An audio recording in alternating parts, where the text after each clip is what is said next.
Finally, a big and great news for all the students who are going to pursue undergraduate program in 2023 and ahead. New education policy की recommendation को ध्यान में रखते हुए UGC ने अपने choice based credit system के अंदर कुछ बड़े रिफॉर्म्स और रिवीजन्स किए हैं। इनको समझना एक 12th क्लास के स्टूडेंट के लिए और एक अंडर ग्रेजुएट स्टूडेंट्स के लिए बहुत इंपॉर्टेंट है। चलिए एक बार फटाफट से देख लेते हैं कि 12 दिसंबर 2022 को आई इस यूजीसी की नोटिफिकेशन में क्या क्या खास बातें हैं। Number 1, now you will get a honors degree only after completion of 4-year degree program. Number 2, अब से ऐसा नहीं होगा कि आपको 3 या 4 साल का कोर्स पूरा ही करना पड़े, आप उसे बीच में छोड़कर भी सर्टिफिकेट या फिर डिप्लोमा ले सकते हैं। Number 3, now you will have the wide choice of study multidisciplinary subject under one degree program. Number 4, अगर आप एक कॉलेज या यूनिवर्सिटी के एजुकेशन से सेटिस्फाई नहीं है तो भी आप किसी दूसरे कॉलेज या यूनिवर्सिटी में बिना समय गवाए अपनी पढ़ाई कंटिन्यू कर सकते हैं। And last but not the least, now the students will be permitted to take a break from the study and can complete the degree within 7 years. So let's discuss the first point. UGC की नई guidelines के according अब से आपको 3 नहीं 4 साल का degree programme करना पड़ेगा अगर आपको ऑनर्स की डिग्री चाहिए तो। आप इसे ऐसे भी समझ सकते हैं कि अगर आपने 3 साल का कोई भी कोर्स पूरा किया है और चौथे साल में कुछ रिसर्च से जुड़े सब्जेक्ट क्वालिफाई करके आप ऑनर्स की डिग्री ले सकते हैं। और इतना ही नहीं, अगर आप चौथे साल में कोई भी रिसर्च प्रोजेक्ट उसी यूनिवर्सिटी या फिर दूसरी यूनिवर्सिटी से पूरा करते हैं तो आपको ऑनर्स विद रिसर्च की डिग्री भी मिल सकती है।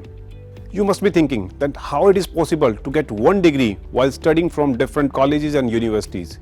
यूजीसी की नई गाइडलाइन के अकॉर्डिंग अब से हर कॉलेज और यूनिवर्सिटी को एक कॉमन क्रेडिट सिस्टम फॉलो करना है जिसे एकेडमिक बैंक ऑफ क्रेडिट का नाम दिया गया है। जैसे ही आप एक यूनिवर्सिटी से दूसरी यूनिवर्सिटी में माइग्रेट करेंगे, आपका उस समय तक का क्रेडिट भी दूसरी यूनिवर्सिटी में ट्रांसफर हो जाएगा। Second point, if you have completed 1 year in vocational and professional program, qualified the given subjects, you will be awarded with a UG certificate. Yes, इसी तरह से अगर आप 2 साल तक के सब्जेक्ट्स क्वालिफाई करके एग्जिट करते हैं तो आपको यूजी डिप्लोमा अवार्ड होगा। If you wish to study different category of subjects under one degree, now you will have the choice to study different type of subjects under one degree. Course के main subject आपके core subject या फिर major subjects होंगे और जिन दूसरे subjects को आप अपनी स्किल्स या फिर नॉलेज एनहांसमेंट के लिए पढ़ना चाहते हैं वो आपके माइनर सब्जेक्ट्स होंगे। Yes, you will have the choice to study commerce and science subjects along with arts and humanities subjects. इतना ही नहीं, UGC is also introducing some skill enhancement and value addition subjects in each undergraduate program. इसका सीधा सीधा उद्देश्य है आपको degree के साथ नॉलेज और स्किल देना है ताकि आप दूसरे प्रोफेशनल स्टूडेंट्स के साथ इंडस्ट्री में कंधे से कंधा मिलाकर काम कर सकें। You can find all such details on the official notification of UGC. The link is given in the description section below. Now point number 4, as I told you earlier that if you are not satisfied by your current college or university or you want to change the program, now you can do that easily after completion of 1 year, 2 year or 3 years course. आपके उस समय तक के earn किए हुए credits भी academic bank of credit के through दूसरी यूनिवर्सिटी में ट्रांसफर हो जाएंगे।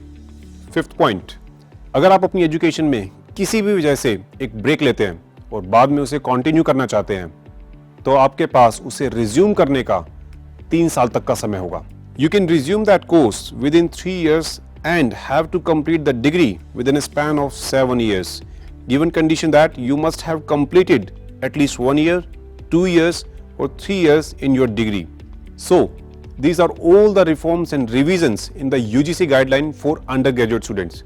If you still have more doubt or queries, you can comment on this video or you can directly reach me at my Insta profile mohit.bansal01 and don't forget to subscribe the channel. This is Mohit Bansal. Thank you so much.